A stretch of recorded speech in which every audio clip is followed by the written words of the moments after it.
This is Don Baylor, and he had one of the most accomplished careers in Major League Baseball history. As a player, he played in 19 seasons from 1970 to 1988, playing mostly for the California Angels. He has over 2,000 career hits, over 300 home runs, over 1,200 RBIs and runs, and over 3,500 total bases. Most importantly, he won the 1979 MVP award, was an instrumental piece in the Angels' playoff run that year, and won a World Series as the Minnesota Twin in 1987. He was also a manager, where he managed two teams for 9 total seasons, the Colorado Rockies from 1993 to 1997, and the Chicago Cubs from 2000 to 2002. Overall, as a manager, he went 627 for 689, only making a single playoff appearance, which came in 1995 with the Rockies. So yeah, not the best manager there's been, but far from the worst. He did win the Manager of the Year award in that mentioned 1995 season, so he has that exclusive accomplishment. Not many can say they were the Manager of the Year. Despite the successful season, that sole playoff appearance contains one of the most baffling and arguably dumbest game decisions by a manager in the history of Major League Baseball. It's a series of decisions that may have changed the entire outcome of the game and series in general. As dumb as the decisions Baylor made in that game were, it led to what has become the most anticlimactic moment in playoff history. We'll get to that in a moment, but first you must understand what leverage index is.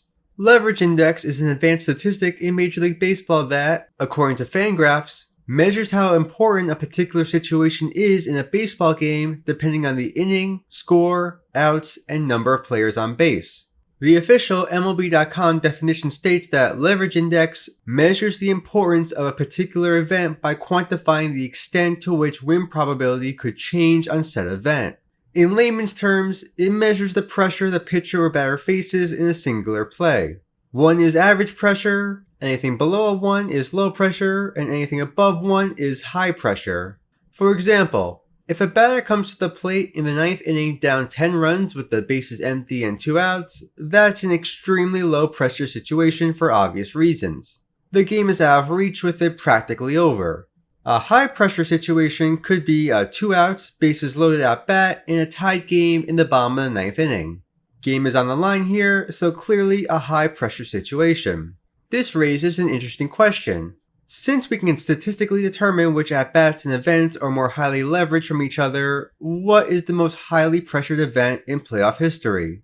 Well, for obvious reasons and the fact that I mentioned it before, it's that sole postseason appearance that Don Baylor made as a manager. Anyway, the question remains, what situation in MLB playoff history yielded the highest leverage index, aka the highest pressure a batter or pitcher ever faced, and how did it end on an anticlimactic note? The situation in question occurred in Game 1 of the 1995 National League Division Series between the Colorado Rockies and the Atlanta Braves. On the mound for Colorado was starter Kevin Ritz, and on the mound for the Braves was that season's Cy Young Award winner Greg Maddux. Since this was the pre-humidifier Coors Field, this game had a lot of action as every half inning featured at least one batter reach base. Seriously, not one team had a 1-2-3 inning in the entire game. Since there were so many base runners and hits, I won't go through the entire game inning by inning as that would take a long time, but here are the highlights before we arrive at the situation in question. In the 3rd inning, with the game scoreless, the Braves struck first. Outfielder Marquise Grissom hit a solo home run off Kevin Ritz, and Atlanta went ahead 1-0. Ritz got the next batter Mark Lemke to fly out, and the Braves were up 1-0 after 2.5.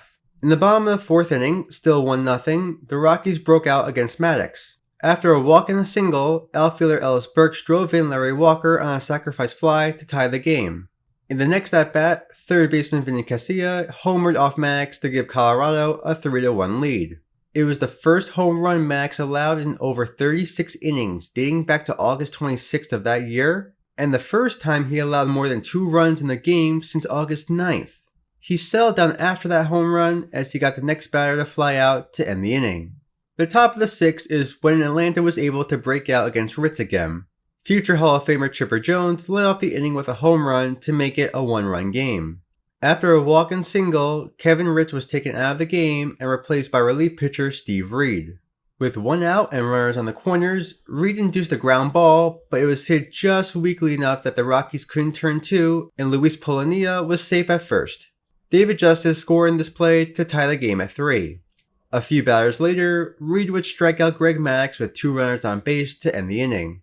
1 inning later, in the bottom of the 7th inning, Vinny Castilla, who already homered in this game, doubled to start off the inning and was then pinch ran for. Shortstop Walt Weiss was hit by a pitch, and after an attempted sacrifice by pinch hitter Jason Bates put runners on the corners with 1 out, Maddux intentionally walked the next batter to load the bases. With light-hitting Joe Girardi at bat, Don Baylor decided to bring in outfielder John Vander Wal to pinch hit for him, the 3rd substitution made by Baylor this inning alone. Before I continue, can somebody please explain why 59 adjusted OPS hitter Joe Girardi was batting 2nd in a playoff game? Of the 8 position players in the starting lineup, Girardi was last in adjusted OPS by a lot. Not to also mention, Girardi batted 7th more than twice as often as 2nd during the 1995 season, and it's not as if he was on a hot streak, as he was hitting at an OPS below 580 in the past month. We'll get back to this later, but regardless, Vander Wal, who posted an insane OPS over 1,000 as a regular pinch hitter that season for Colorado, grounded into an inning-ending double play. The Rockies squandered what could have been a huge inning, and the game remained 3-3 entering the 8th. Due to the substitutions, Baylor had to make several lineup changes. Vander Wal was taken out for the pitcher spot, Jason Bates came in to play 3rd base in place of Vinny Castilla, and to replace Girardi at catcher is a player who has the greatest baseball name I've ever heard, Jayhawk Owens. In that 8th inning, the Braves rallied against the Rockies bullpen. 3 consecutive 2-out singles brought in a run and Atlanta went up 4-3. The 3rd time this game, the Braves have either tied or taken the lead. Following the run scoring, Darren Holmes induced a fly ball for the 3rd out of the inning. 4-3 Atlanta heading into the bottom of the 8th.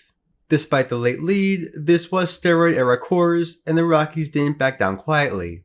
2 hits to lead off the inning would then turn into an RBI double from outfielder Ellis Burks, his 2nd RBI of the game. Dante Bichette scored the tying run, and Colorado had runners on 2nd and 3rd with 1 out. At bat was the player mentioned a moment ago, Jayhawk Owens. Owens promptly struck out, and thanks to a flyout by Jason Bates, the Braves escaped the inning without allowing another run. 2 straight innings, the Rockies had runners in scoring position with 1 out and could not drive in the go-ahead run. 4-4 entering the 9th. In the top of the 9th, Mike Kingery came into the game to replace Ellis Burks in center field as a defensive replacement. While Kingery didn't make any plays, he did watch a long 2-out home run hit over him off the bat of Chipper Jones to give the Braves the lead once again. Jones' 2nd home run of the game, and Atlanta was now up by a score of 5-4. The 4th time this game, the Braves have either tied or taken the lead. Reliever Kurt Leskanik struck out Fred McGriff in the next at-bat to end the inning, and the Rockies were 3 outs away from going down in the series 1-0. They were not going to make it easy for the Braves though. With 1 out and nobody on base in the bottom of the 9th, Mike Kingery came to bat and singled off closer Mark Wohlers. The next batter, Dante Bichette, also singled to set up the tying run in scoring position. Following Dante Bichette was Larry Walker, who walked to load the bases. Tying run on 3rd, winning run on 2nd, all with 1 out. This is now the 3rd consecutive inning the Rockies put 2 runners in scoring position with 1 out. They couldn't drive in the go-ahead run the first 2 times, but what about here? At bat is veteran Andres Galarraga, and on a 2-2 pitch, struck out.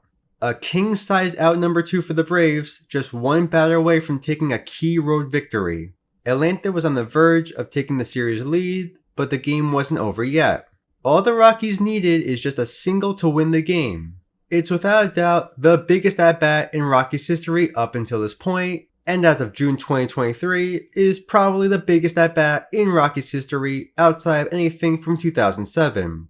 In just their 3rd season in existence, Colorado made the playoffs and have a realistic chance to take a commanding series lead over the heavily favored Atlanta Braves.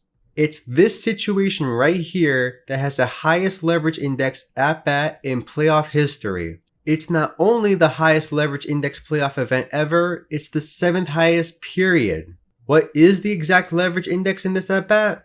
11.01. just one of 9 instances since at least 1903 through June 2023 where an at-bat yielded a leverage index of at least 11. That includes all regular season and postseason games. To cover the situation at hand again, it's 5-4 Atlanta over Colorado, bases loaded with 2 outs in the bottom of the 9th. In such a critical at-bat, in a crucial game with everything on the line, the pitcher spot is due up to bat.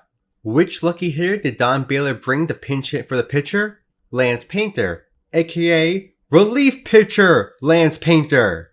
Don Baylor had used up his entire bench already with all the substitutions, and so, in the biggest playoff at-bat ever, a reliever had to come to the plate with everything on the line. How on earth does Don Baylor not save a hitter on his bench? This setup is all on him, and it's honestly the dumbest sequence of decisions a manager has ever made in a playoff game, from questionable lineup decisions to mindless substitutions. Why was the worst hitter in baseball, yes, the player who ranked dead last in adjusted OPS in 1995, batting second, only to be taken out of the game when he would have had the bases loaded in the 7th inning? You might be thinking he was hitting so high in the lineup because he did so well against Maddox in his career, but that's not the case. Entering this game, Joe Girardi was 3 for 12 off Maddox. All of those 3 hits were singles. Furthermore, Girardi batted 7th in all of the other playoff games Colorado played that year. Why did he bat 2nd in the first game? Also to consider, since Girardi was subbed out, Jayhawk Owens had to replace him, and Owens came to bat with the bases loaded and 1 out in the 8th inning, only to strike out. Let's just say, Owens was not a great hitter during his time in baseball. During a double switch, he was moved from 2nd in the lineup to 7th, taking Vinny Castilla's spot, who had driven in 2 runs on 2 hits prior to being subbed out. Speaking of Castilla, he and Ellis Burks, 2 good hitters, were batting 6th and 7th respectively. Why were they that low instead of Girardi? It makes no sense. I also don't understand subbing in a runner for him. Sure, Castilla was a poor runner, but it doesn't feel necessary in that situation, as he was on second base with no outs in the 7th inning. Lest we forget about Mike Kingery, who only came into the 9th inning as part of a double switch because the pitcher spot was due up first in the bottom of the 9th. Baylor brought him in and swapped the pitcher spot from 2nd to 6th to avoid having the pitcher lead off in the 9th inning. Couldn't Don Baylor have not made a double switch, leave the pitcher spot due up to bat, then have Kingery pinch hit for him then? That way, you still get the pinch hitter and have Ellis Burks, who had 2 RBIs in the game, due up in this spot instead of Lance Painter. It's a sequence of bonehead decisions on the part of Don Baylor. Thanks to him, Lance Painter had to come to the plate in what is the highest leverage situation in postseason history. Heading into the at-bat, Painter had 51 career plate appearances, in which he had 7 hits for a 175 batting average and about as good of stats as you can imagine. He did what any other relief pitcher would do at the plate. He struck out and the game ended. And so, the highest leverage index moment in postseason history had perhaps the most anticlimactic ending of any playoff at-bat ever, all due to Don Baylor's mismanagement of his players. The Rockies would go on to lose the series in 4 games, and the Braves would go on to win the World Series. Perhaps had the Rockies won the first game, they could have won the series, thereby changing MLB history. Anything could have happened had Don Baylor made better decisions in Game 1, but alas, that's all speculation. What isn't is the fact that due to those decisions, Game 1 of the 1995 National League Division Series ended with the highest leverage situation in postseason history, only to have it end in the worst way possible.